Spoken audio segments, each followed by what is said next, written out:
Alright, Shalom. First and foremost, I would like to give all praise and glory unto Yahweh Bahashem, Yahweh Shai Bahashem, Rakakadash, and double honors unto the apostles and the elders of GMS who rule well, teach well, being great examples towards younger brothers, and peace and blessings and salutation to the whole lake out there pushing his word in truth and in sincerity across the four winds in the name of Yahweh Bashem Shai, pushing to get up out of here. Shalom to the hopeful elect, the believers, the listeners, whomever came back to the obedience of the scriptures through faith in Yahweh Bashem Shai. Alright, and what I want to go into today, is dealing with the book of Ecclesiastes, chapter 11 and verse 1. And the topic, the title of this lesson is the big return, because the labor and the work, that the Lord is allowing us to put in, as we've been privileged, to be allowed to serve, Yahweh Bashem Shai in these latter days, by serving our people, by teaching his word, by being watchmen, and the hopeful elect, is taking heed. They're being built up, edifying and being edified and being prepared for the second coming of Yahweh Shai, being prepared to leave this world behind, in the expectation of what Yahweh Shai is getting ready to bring, to the earth, man, which is a forever righteous kingdom, man. We're going to be changed, we're going to be perfected, but all these things are made known through teaching, through laboring, through serving. And there's a big return, for those men, who serving Yahweh Bashem Shai wholeheartedly, man. Now when you go to Ecclesiastes 11 and 1, it says, "Cast thy bread upon the waters, for thou shalt find it after many days." And when you read in the NLT, it says, "Send your grain across the seas, and in time profits will flow back to you." And we know this bread is this word is likened unto what? Bread. And as we cast this bread upon the waters, as we teach this word, it's like putting this bread upon waters, like trading, because when you did trade back in the ancient world, we're going to get into it, and you will put your goods on the ship and send it off, and where you sent it off to, they would come back with the profit, So this is what we're doing in the spirit. When we're teaching this word, we're putting our bread on many waters. That's why even you have, the thing called what? A live stream. We putting this word on the waters, on the internet. This is the waterway now. A broadcast, going into what? Casting seed. When they say a broadcast, matter of fact, I got that pulled up. Let's go here real quick. Let's go into that word.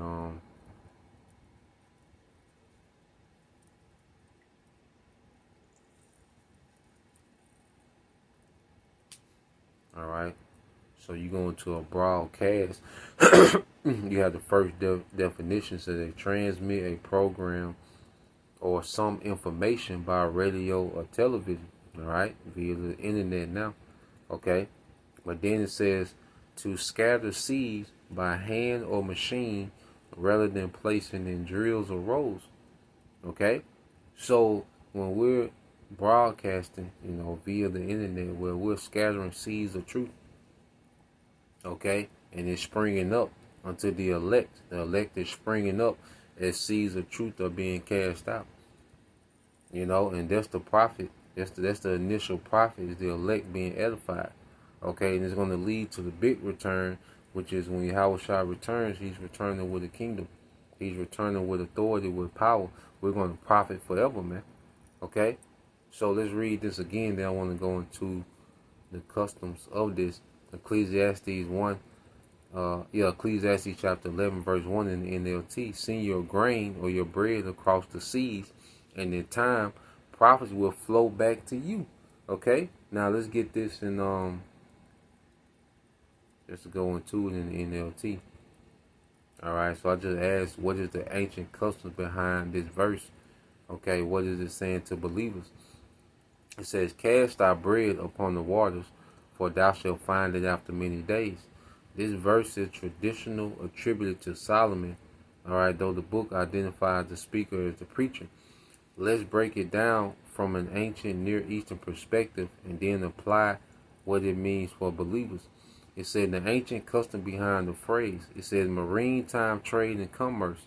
In the ancient world, especially during the time of Solomon, Israel participated in international trade.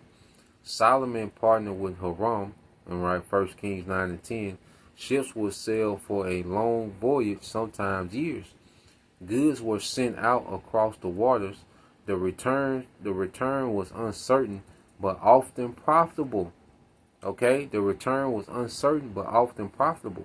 So casting bread upon the waters could refer to investing resources in overseas trade, trusting that profit will return after many days. And that's what we're doing, and we're trusting that a profit will is going to return after many days.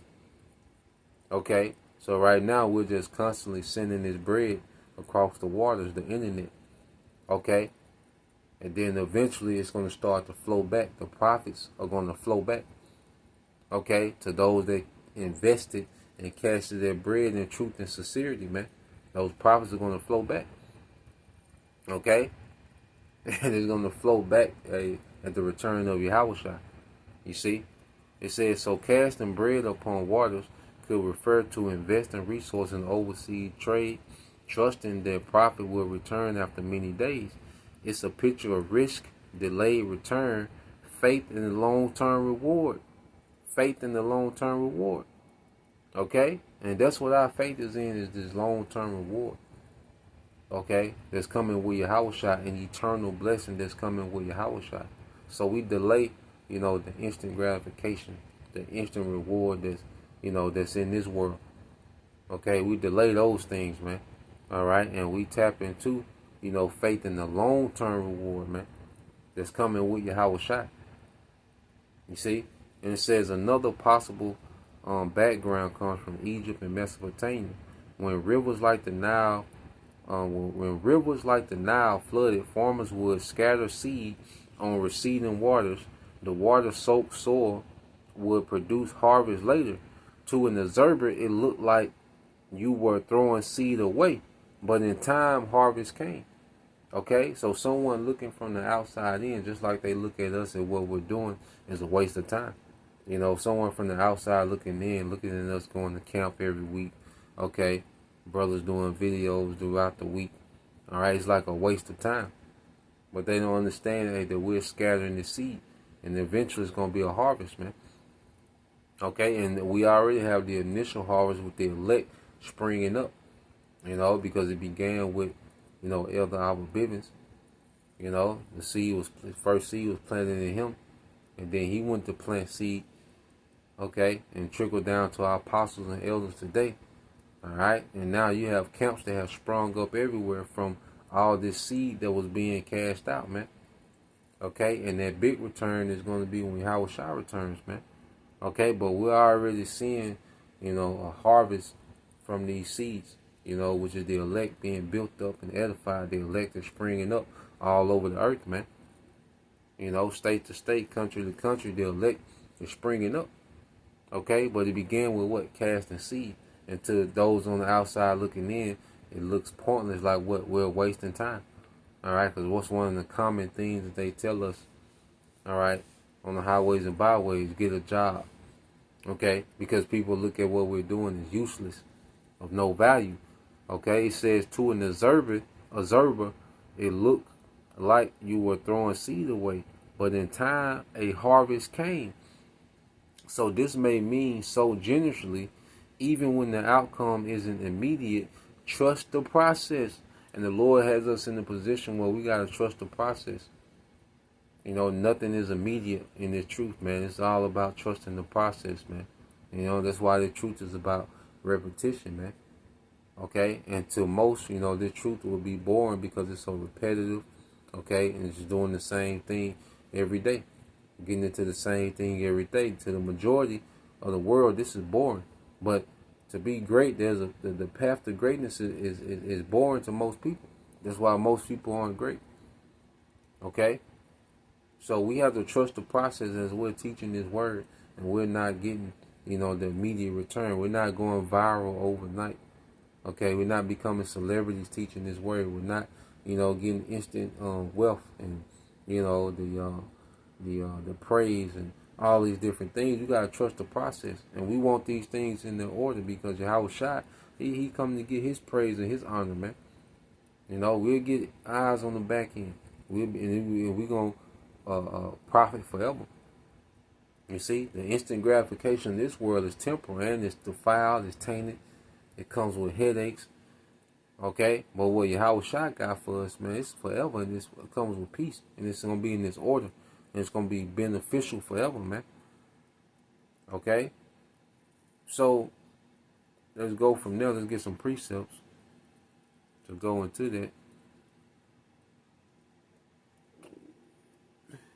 Let's get Isaiah 60.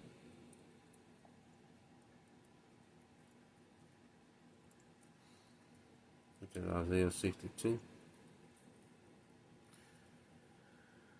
Alright, it's the book of Isaiah,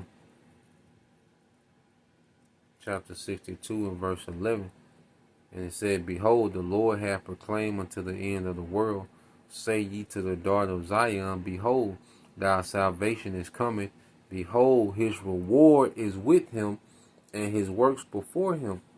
Okay, which he's going to be judging the earth and conquering the earth in righteousness. And it said his reward is with him, man. So at the same time as we're casting his bread upon the waters, we're pushing his word, pushing his doctrine out there, man. Just constantly investing into the truth, investing into the kingdom, investing into the ministry, man. Just keep pouring in, pouring in, and pouring in. And all of a sudden, it's going to all come back.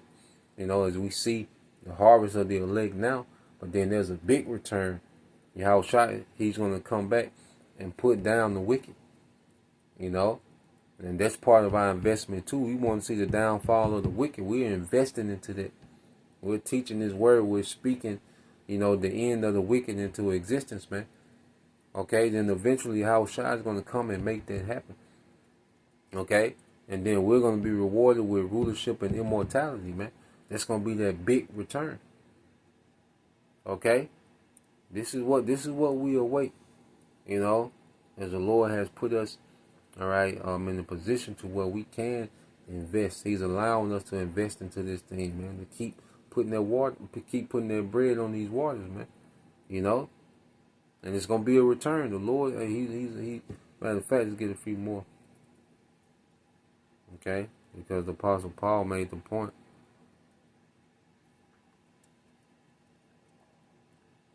When you go to the book of 2 Corinthians, I think it's 2 Corinthians chapter 9, verse 6.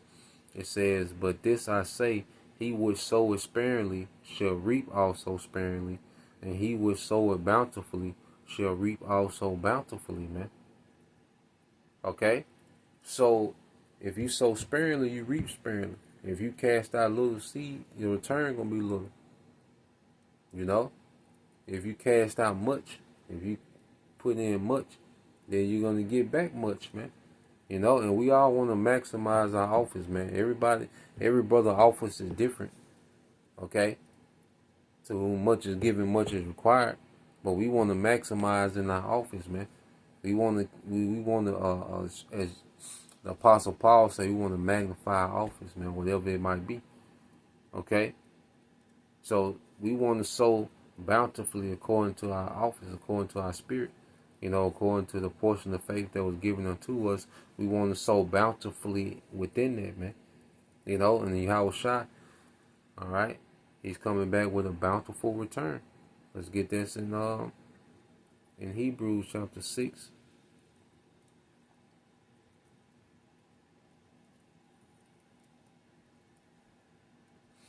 All right, Hebrews 6 and 10, it said, For the Most High is not unrighteous, all right, to forget your work and labor of love, which you have showed towards his name, and that you have ministered to the saints and do minister, man. So the Most High, and he's not unrighteous to forget these works and labors of love, and he's seeing us investing and pouring into this thing. Okay, and he's gonna make that return flow back unto us, man. And it's a delayed thing, you know. But the kingdom gonna be worth the wait. You know, it's a lesson within itself, man. The kingdom will be worth the wait, man. You know, so we're gonna keep putting this bread on many waters, and eventually, you know, the Lord's gonna bring back that big return. You know, so Lord will, you brothers, all right, and you sisters edified. Till next time, I say shalom. Kwame Yashala, Abba, Abba, soon, shalom.